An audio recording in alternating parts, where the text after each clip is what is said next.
Ya, hola. Bueno, esta es la ayudantía 1 de fenómeno de transporte con tópico de balance de momentum. Bueno, la ayudantía tiene dos ejercicios y el uno dice, se dejará escurrir agua por una pared vertical con el fin de realizar pruebas hidrodinámicas. El sistema se encuentra a temperatura constante de 20 grados Celsius. Se desea obtener el perfil de velocidad del sistema a partir de un balance diferencial en estado estacionario. La pared tiene un largo L y un ancho W. Se recomienda definir el espesor del fluido como delta. Entonces, la pregunta A dice dibujar el esquema del sistema, identificar las condiciones de contorno y obtener el perfil de velocidad. Ya, entonces como decía el ejercicio, primero tenemos que dibujar el esquema. Entonces, ejercicio uno, el esquema sería, tendríamos una pared en estado sólido, claramente. Esto va a simbolizar que es una pared, o podrían escribir pared, donde vamos a dejar escurrir un fluido que va a adquirir un perfil de velocidad, respetando obviamente las condiciones de contorno que vayan a existir. Entonces, las condiciones de contorno, bueno, el perfil de velocidad sería más o menos así, como vieron en clase, donde vamos a tener una condición de contorno de no deslizamiento que se llama en la interfase sólido-líquido. Y otra condición de contorno que podemos definir al tiro es que lejos de la pared o en un espesor que lo podemos definir según el enunciado espesor del fluido delta, la velocidad va a ser máxima y eso quiere decir que el esfuerzo de corte va a ser mínimo. El esfuerzo de corte, bueno, nulo. El esfuerzo de corte está involucrado por la ley de viscosidad de Newton, ¿cierto? Sobre la velocidad. Ok, entonces también al esquematizar el sistema tenemos que definir un eje de coordenadas. El eje de coordenadas en este caso nosotros podemos definir la dirección Y hacia acá, la dirección Z en dirección a donde está la velocidad y el eje X hacia atrás, respetando obviamente el producto punto de XY igual a Z. Ok, nuestro sistema tiene referencias. Uno es que va a tener un largo L en nuestra pared, un ancho W y listo. Entonces, con esto, luego de esquematizar el sistema, podríamos definir lo que va a ser nuestro volumen de control al cual le vamos a aplicar el balance diferencial. El volumen de control en este caso tiene que respetar a los tau, a los esfuerzos de corte y a nuestra geometría del sistema, claramente. Entonces, nuestro volumen de control sería una placa, una placa igual a la pared de largo L, ancho W y espesor lo vamos a llamar delta I. A ver, espesor delta I. ¿A qué me voy a referir con eso? ¿Por qué delta I en verdad? Es porque tenemos que después hacer tender este espesor a lo más mínimo. ¿Y por qué esta coordenada y no, por ejemplo, delta Z? Es porque nosotros vamos a ir variando I. O sea, el esfuerzo de corte varía si nosotros aumentamos o disminuimos nuestra coordenada I. Pero si aumentamos o disminuimos la coordenada Z, por ejemplo, no varía el esfuerzo de corte. Entonces tenemos que hacer el balance diferencial respetando que al cambiar nuestra posición en I, el esfuerzo de corte va a ser distinto, entonces la velocidad va a ser distinta y genera el perfil de velocidad que es como media parábola. Ok, entonces definamos las condiciones de contorno, que son las que ya habíamos dicho. Entonces la primera condición de contorno sería la condición de no deslizamiento o la interfase sólido-líquido. Entonces en este caso tenemos que definir el punto donde va a ser la condición de contorno y lo que es la condición de contorno. Son dos variables. Entonces en este caso sería que en la posición I igual a cero, la velocidad de nuestro fluido en la dirección Z va a ser igual a cero, ¿cierto? Condición de no deslizamiento, si el sólido no se mueve, el líquido no se mueve, interfase sólido-líquido. Entonces, y la segunda condición de contorno se puede definir por lo que habíamos dicho de que lejos de la pared en un espesor delta, la velocidad va a ser máxima. Eso quiere decir entonces que el esfuerzo de corte va a ser mínimo igual a cero. Entonces, en I igual a delta, el esfuerzo de corte va a ser cero. Y ahora tenemos que definir lo que va a ser nuestro esfuerzo de corte. El esfuerzo de corte, como pudieron ver en clase, se define con dos subíndices. El primero es la dirección normal a la que es, bueno, la cara dirección normal. Bueno, el esfuerzo corte es una cara que tiene como dirección normal una de las direcciones que en este caso vamos a ver cuál es. Nuestro esfuerzo de corte es más o menos así. Es una placa, ¿cierto? Y es una placa que tiene como dirección normal el eje Y. el eje Y, ¿cierto? Y este esfuerzo de corte se mueve, bueno, se mueve, apunta en dirección Z, apunta, bueno, una dirección tiene dos sentidos y esta apunta en dirección Z. Entonces, nuestro esfuerzo de corte se tiene que definir como tau I, que es la dirección normal, Z, que es su dirección. Espero que haya quedado claro los subíndices. Ya, entonces, ahora hagamos el balance diferencial. Ya estamos... No, mentira, no estamos a punto. Para hacer el balance diferencial tenemos que considerar dos aspectos, que es el momentum convectivo y el momentum molecular, además también de la sumatoria de fuerza.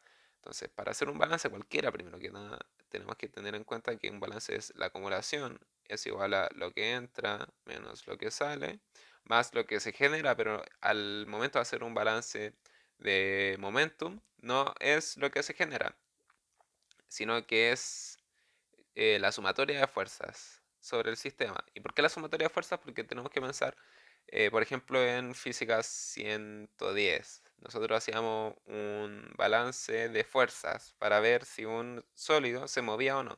Onda, un sólido está en reposo si la sumatoria de fuerzas es igual a cero. Y si la sumatoria de fuerzas no es igual a cero, el sólido va a tener un movimiento. Pasa lo mismo, estamos haciendo lo mismo, solamente que a modo micro. Entonces, veamos ahora qué son esos momentum convectivo y momentum molecular. El momentum convectivo está asociado con el movimiento general del fluido y se definía como la cara transversal por la velocidad, por la densidad y la velocidad nuevamente. Em, Quizás un poco chino, sí, pero vamos de a poco. Entonces, momentum convectivo.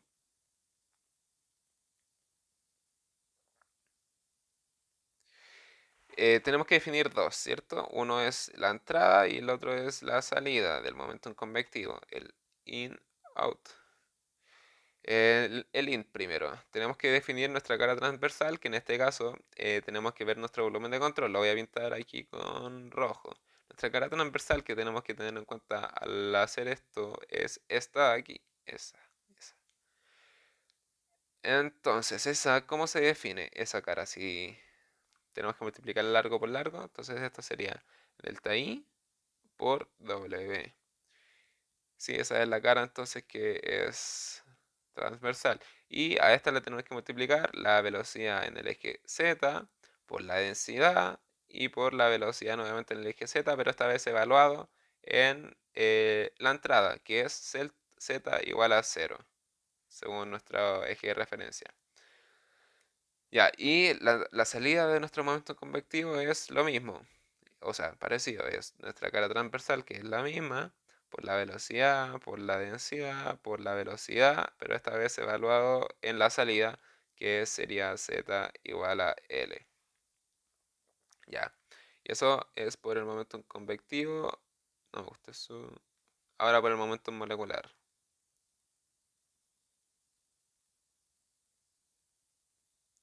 Ya, también vamos a tener una entrada de momento molecular y una salida de momento molecular. El momento molecular está asociado a los esfuerzos de corte que provocan, que retienen el movimiento del fluido. Entonces, esto tenemos que es el área de nuestro esfuerzo de corte por el esfuerzo de corte evaluado en un punto. El área es una placa de área L por W, según lo que habíamos definido acá arriba. Y entonces a esto lo tenemos que multiplicar por el esfuerzo de corte que habíamos dicho que es tau y z. Y esto lo estamos evaluando en, bueno, la entrada, entre comillas. Estamos variando nuestro esfuerzo de corte en el eje y, ¿cierto? Porque si lo movemos en el eje z, tiene que ser constante en todas estas posiciones. Pero si lo movemos en el eje y, tiene que ser distinto. Entonces lo evaluamos primero en el eje y igual a cero. Y la salida de nuestro momento molecular, perdón, es L por W por tau y Z evaluado en la salida de nuestro volumen de control. Nuestro volumen de control tenía espesor delta I. Entonces la salida es en I igual a delta I. Ya, y ahora, por último, la sumatoria de fuerzas.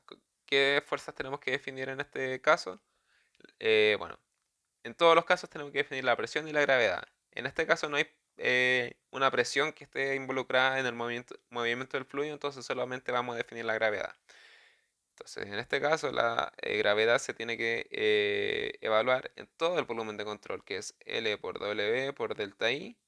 Ahí tenemos un volumen y la gravedad sabemos que tiene unidades de metros partido segundo al cuadrado. Entonces, este volumen tiene que ser una masa para que nos quede en unidades de Newton. Bueno, ahí ya dejé un espacio en blanco que, como pudieron dar cuenta, tiene que ser multiplicado por la densidad. Y a todo esto tenemos que hacer los supuestos. Los supuestos. Bueno, ahí ya tenemos los aspectos del balance diferencial, pero los supuestos tienen que ser, uno, el estado estacionario, y dos, que la densidad va a ser constante. Eso que se puede traducir o puede querer decir que es un fluido incomprensible. Incomprensible. Incomprensible también. Entonces, ahora hagamos el balance de acumulación igual a lo que entra y lo que sale más la sumatoria de fuerza. La acumulación en estado estacionario es cero. Simple. Y lo que entra en este caso es momento convectivo y molecular. Pero esto, y bueno, sí, pero esto lo podemos factorizar al tiro. Lo vamos a factorizar, por ejemplo, lo que entra menos lo que sale del momento convectivo sería delta I por W por la densidad por la velocidad en z al cuadrado, ¿cierto? La multiplicación evaluado en z igual a 0 menos la velocidad en z al cuadrado evaluado en z igual a L. Ya, más eh, lo que entra menos lo que sale del momento molecular, que es la placa L por W por paréntesis tau y z evaluado en i igual a 0 menos tau y z evaluado en delta i. Ya, y más, entonces la sumatoria de fuerzas sobre el sistema L W delta I por rho G. Y normalmente también se le puede agregar el subíndice Z a G, en este caso Z, porque tiene dirección en Z. Ya, aquí podemos hacer una simplificación muy importante que es cuando estamos en estado estacionario o en... Sí, cuando en estado estacionario, obvio. Si nosotros estamos en un punto en Z, tenemos una velocidad Z. Y si nos movemos en otro punto de Z, vamos a tener la misma velocidad de Z. La velocidad no varía en la dirección Z, sino que va a variar en la dirección Y por los esfuerzos de corte. Entonces, eso se va a traducir a que el momento convectivo se va a anular porque la diferencia de velocidad al cuadrado va a ser cero. De temperatura iba a decir. Ya, ahora, bueno, reescribamos cómo está quedando nuestro balance diferencial. Esto es tau y z evaluado en i igual a 0 menos tau y z evaluado en delta i más LW delta i rho g z. Ya, entonces ahora para los pasos a seguir son primero dividir por el volumen de control. Entonces dividimos por LW delta I. ¿Y qué pasa en ese caso? Veamos. Si dividimos por el volumen de control, me queda tau y z en I igual a 0 menos tau y z en delta I dividido este caso delta I más rho por gz y todo esto igual a 0. Y ahora vamos a hacer el balance que sea diferencial de verdad, ¿sí? Vamos a hacer el límite de que nuestro espesor delta I va a tender a 0.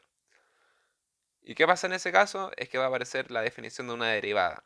¿Derivada de qué? Es menos de la derivada de tau y z en di. ¿Sí? Ahí invito a buscar quizá la definición de derivada, o creo que lo había explicado en la cápsula. Bueno, voy a subir una cápsula 1 extra en esa cápsula. Y esto no es igual, tenemos que considerar también el ρ por gz igual a 0. Ya, ahora sí estamos mucho más cerca del fin del primer ejercicio. Ya, entonces ahora lo que podemos hacer es obtener una expresión para nuestro esfuerzo de corte. Vamos a despejar la derivada de tau y z en de i es igual a rho gz. Entonces podemos despejar esto aún más. Vamos a pasar el de i hacia el otro lado, ¿sí? Y nos va a quedar una expresión que podemos integrar. Si integramos una integral no definida, nos va a quedar tau y z va a ser igual a rho por g z por i más una constante de integración, 1. Hay que determinar esa constante de integración y lo podemos hacer al tiro. ¿Cómo? Ocupando la segunda condición de contorno, que es que en i igual a delta, el tau y z es igual a 0. Entonces, ocupando, yo lo anoto así, lo pueden anotar como quieran, ocupando la condición de contorno 2, tau y z igual a 0 en i igual a delta. Entonces, eh, esto es rho por g por delta más c1. Entonces aquí ya podemos despejar nuestra c1, nuestra constante 1, que va a ser igual a menos rho g delta. ¡Tanán! Ahora tenemos una expresión de iz que no va a tener una constante, no va a tener una constante de integración que no vamos a saber, sino que sí la vamos a saber. Esto es menos rho g delta. Ya, y ahora llega lo importante, tenemos que encontrar nuestro perfil de velocidad. Para eso tenemos que ocupar la ley de Newton. Ley de Newton. La ley de Newton dice que el esfuerzo de corte, en este caso IZ, se expresa en función de la viscosidad y el cambio de la velocidad en todas las direcciones. Eso sería entonces, eso según la ley de Newton es menos la viscosidad por el cambio que había dicho que sería dB en una dirección de I, por ejemplo, más dBz en dz. Bueno, y más dBz en dx. Pero, pero bueno. Ahora, esto se pueden anular casi todos, en casi todas las direcciones. La velocidad, habíamos dicho que sí varía en la dirección y si nos movemos hacia acá, era esa, ¿cierto? Sí, era esa. Nos movemos hacia acá, la velocidad va a ir cambiando. Entonces no se va a anular el término derivativo. Pero en el eje Z, en cualquier punto, la velocidad tiene que ser igual. Entonces, este se va. Y lo mismo va a pasar en X, se va. Y nos queda entonces una expresión mucho más simple que la vamos a ocupar para reemplazar nuestro esfuerzo de corte que habíamos definido acá arriba. Eso sería. Nuestro esfuerzo de corte es menos mu por dBz en di. Y esto habíamos dicho según la expresión de arriba que es rho gi menos rho g delta. Entonces, no sé qué pasó ahí. Ahora tenemos otra derivada que podríamos despejar y obtener el perfil de velocidad. Despejémosla primero. Entonces, esto me queda dBz de i va a ser igual a... A ver, quizás me conviene primero integrar. No, vamos a factorizar al tiro. Esto es rho g por i menos delta dividido mu. Me falta un menos, me falta un menos, me falta un menos. Ahí está. Y entonces vamos a tirar el de i hacia el otro lado del tiro y vamos a integrar como una integral no definida.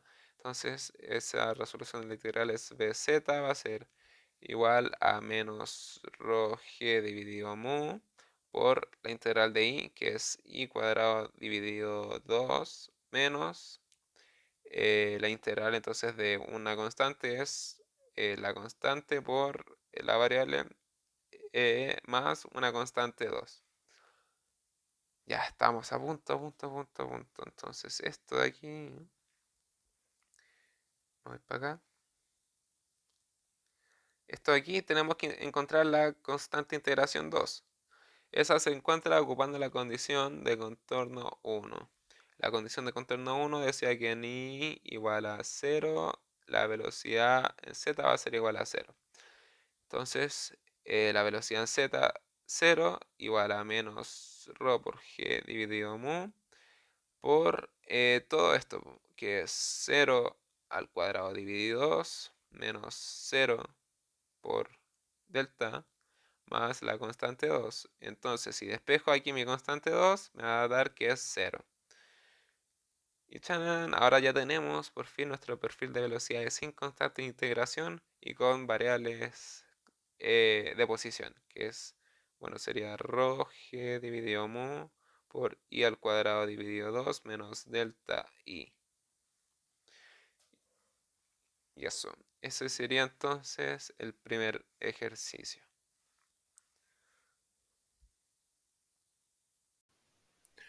Ya, entonces el segundo ejercicio dice, el estudio de fluidos en tubos circulares es común en disciplinas como la física, química, biología e ingeniería. Un ejemplo en concreto se puede desarrollar en el estudio de la velocidad de la sangre transcurriendo por las venas. La pentoxifilina es un medicamento utilizado para mejorar el flujo sanguíneo en pacientes con problemas de circulación. Su funcionamiento es en base a reducir la viscosidad de la sangre. El flujo de sangre se puede considerar en régimen laminar, con densidad y viscosidad constantes, el cual es impulsado por un gradiente de presión.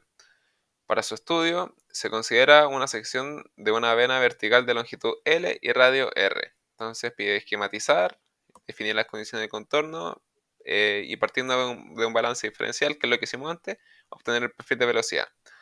Y como pregunta adicional dice cómo cambiar el perfil de velocidad de la sangre utilizando el medicamento.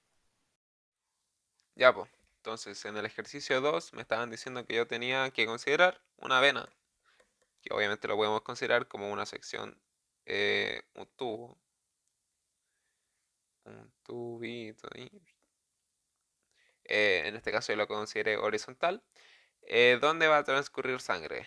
El perfil de velocidad que podríamos saber a priori es que va a ser más o menos así, ¿cierto? Con condiciones de no deslizamiento, como ya he dicho antes, en una interfase sólido-líquido en los extremos y en el centro quizás podríamos tener una velocidad máxima por el esfuerzo corte mínimo. Y podemos definir, tenemos que definir en verdad el eje de coordenadas. En este caso tenemos que considerar coordenadas cilíndricas, por lo tanto vamos a definir el eje R y el eje Z. El otro da lo mismo. El θ porque no va a variar la velocidad en el ángulo. También nos decía en el enunciado que el radio de nuestro tubo es R, grande. Y que en nuestro tubo, bueno, nuestra vena la vamos a considerar, no sé si lo decía la verdad, sí, vamos a considerar una longitud de vena desde z igual a 0 hasta z igual a L. ¿Cómo sería nuestro volumen de control en este caso? Sería como cilindros. Muchos, uy, dibujo muy mal, perdón. Cilindros, muchos cilindros de longitud L, de radio R y de espesor delta R. Bueno, radio R no, espesor delta R porque vamos a ir variando el radio hasta alcanzar todo nuestro dominio del radio. Ya. Entonces, condiciones de contorno.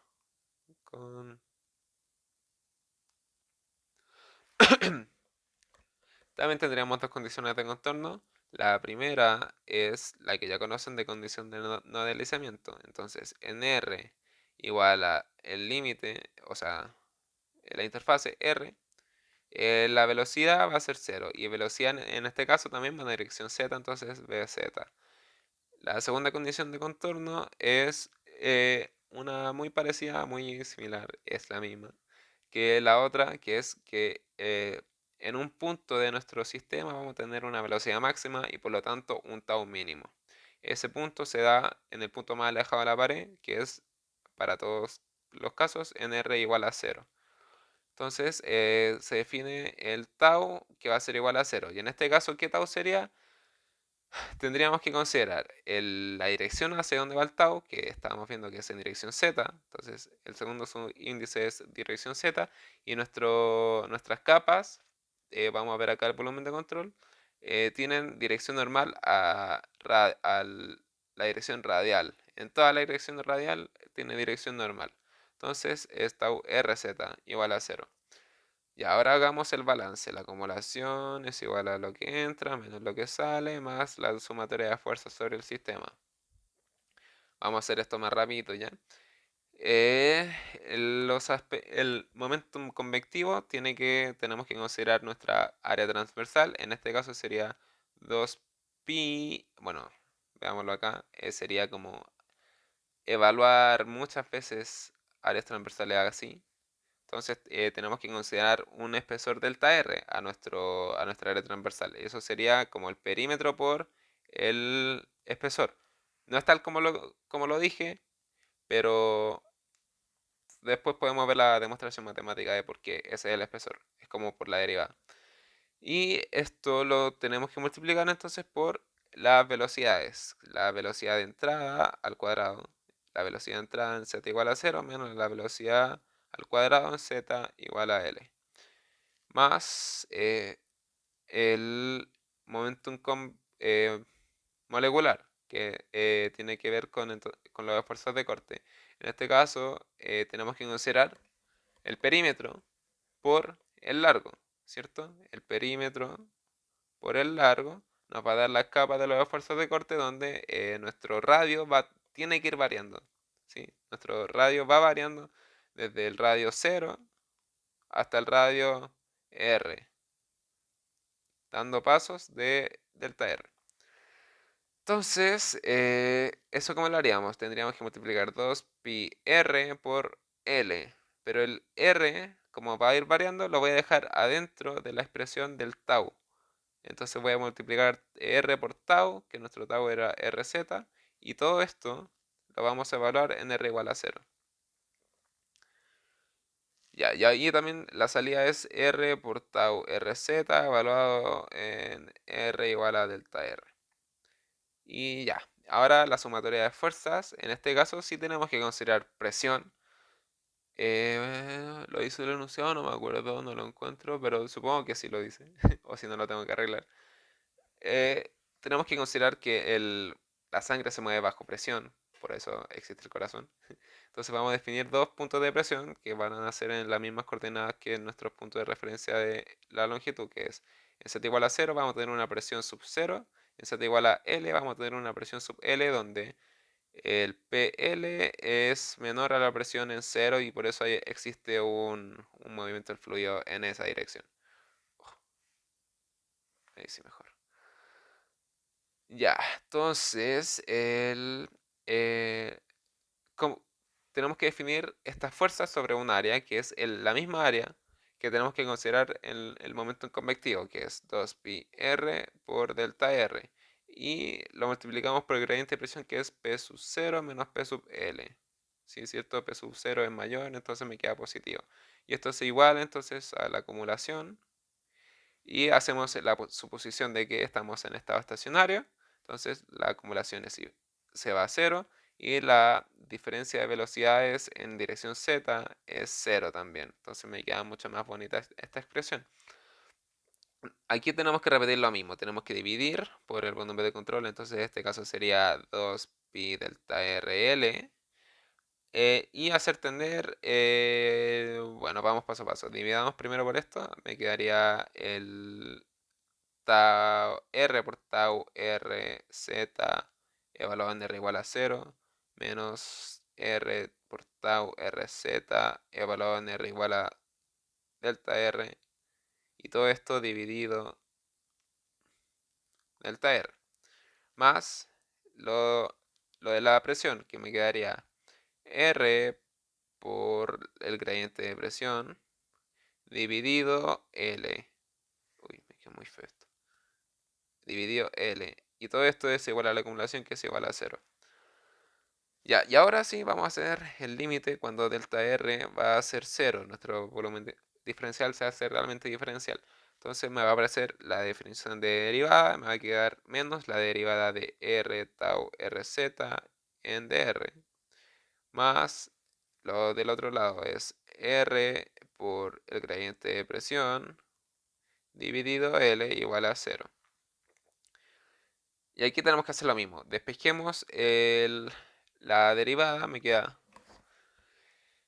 dr tau rz dividido dr igual a R por el gradiente de presión dividido L. Y ahora puedo despejar, entonces tiro hacia el otro lado el diferencial de R y, e integro. Integro, bueno, aquí tengo, uy, se me cayó algo. Tengo, ya, integramos entonces, y aquí me va a quedar la integral de un producto, ¿dónde? Aquí. Me queda, tengo un producto, entonces me queda la integral como ese producto, que es R por tau RZ. Y en el otro, en el otro lado me queda el gradiente de presión, que es constante, dividido L. Y R no es constante y lo tenemos que integrar, es R cuadrado partido 2 más la constante integración 1. Ya, y ahora eh, tenemos que encontrar esa constante 1, pero para eso vamos primero a despejar en verdad nuestro tau RZ. Porque está multiplicado por R, entonces esto me quedaría P0 menos PL dividido L por R al cuadrado más la constante 1 dividido R. Y ahora sí, vamos a aplicar la condición de contorno que nos servía, que en este caso es la condición de contorno 2, que en R igual a 0, el tau es 0. Entonces, aplicando la condición de contorno 2, tau es igual a 0, en R igual a 0, entonces el gradiente de presión me queda exactamente igual, dividido L por 0, dividido 2, más la constante 1 dividido 0. Y esto de aquí va a tender a infinito, y esto no puede ser infinito porque me dice que esta expresión tiene que ser igual a 0, entonces aquí tenemos que forzar a que la constante 1 va a ser 0 para que no se forme esta singularidad. Ya, entonces el, el esfuerzo de corte, tau RZ, me queda como el gradiente de presión por R dividido 2L más 0, ¿cierto? Por la condición, o sea, por la constante 1. Ya, y esto tenemos que ocupar la ley de viscosidad de Newton, como lo habíamos hecho antes, que esto es menos mu por nabla Bz. Nabla Bz es la, la derivada de la velocidad en todas las direcciones.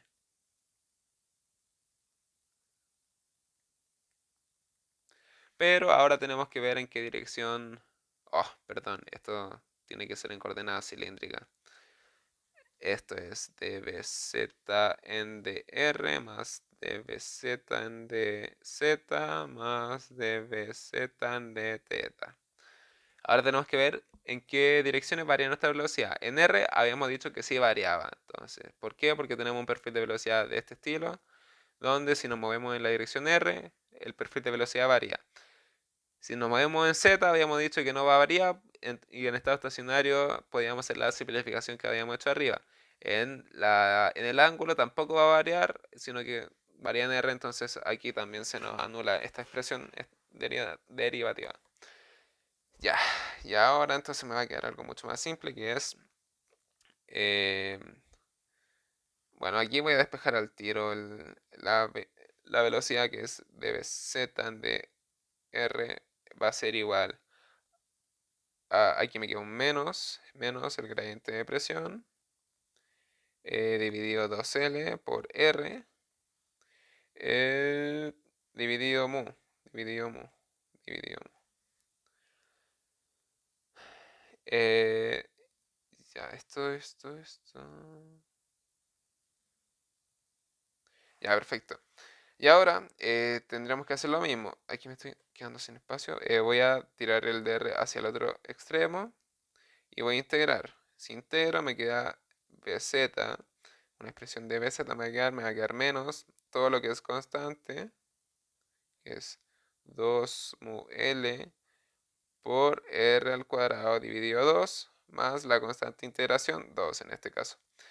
Para determinar esa constante integración vamos a ocupar la condición de contorno 1 que decía en R igual a R, la velocidad es 0.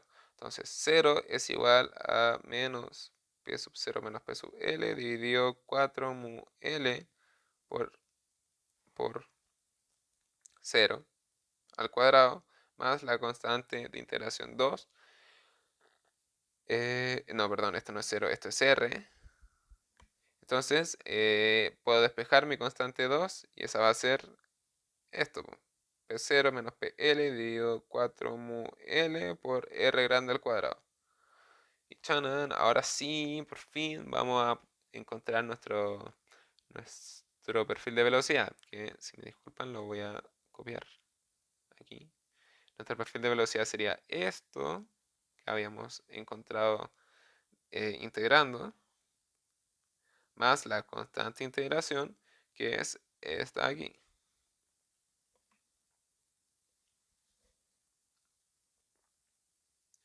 Esto es más. Y bueno, esto voy a juntar los dos por un 4 y podría factorizar entonces, me queda P0 menos PL dividido 4 mu L por R al cuadrado, grande al cuadrado menos R chico al cuadrado. Ya, por fin, lo encontramos, el perfil de velocidad, donde si graficamos esto, nos tendría que dar algo lo más parecido al perfil que habíamos estimado ahí arriba. Y ahora la última pregunta es, ¿qué pasaría si una persona toma pentoxifilina? Y el enunciado nos decía al tiro que es mejorar la circulación disminuyendo la viscosidad de la sangre. Es un spoiler muy grande. Y lo podemos comprobar con el perfil de velocidad que acabamos de obtener. O sea, brígido. Si disminuimos el valor de mu, que es la viscosidad, este valor aumenta. Este valor aumenta, entonces la velocidad en cualquier punto de R también va a aumentar. Entonces, nuestro perfil de velocidad tomando ese remedio para la circulación va a ser más grande en todo. Ay, bueno, no soy bueno dibujando. En todos los puntos va a ser más grande. Y eso pasa entonces si disminuimos la velocidad o la viscosidad de nuestra sangre o la densidad, que están relacionados, ¿cierto? Y ya, pues, si tienen dudas, me las hacen. Y voy a dejar un ejercicio extra para que lo hagan. Y si tienen dudas también las pueden hacer. Va a estar en aula. Cuídense.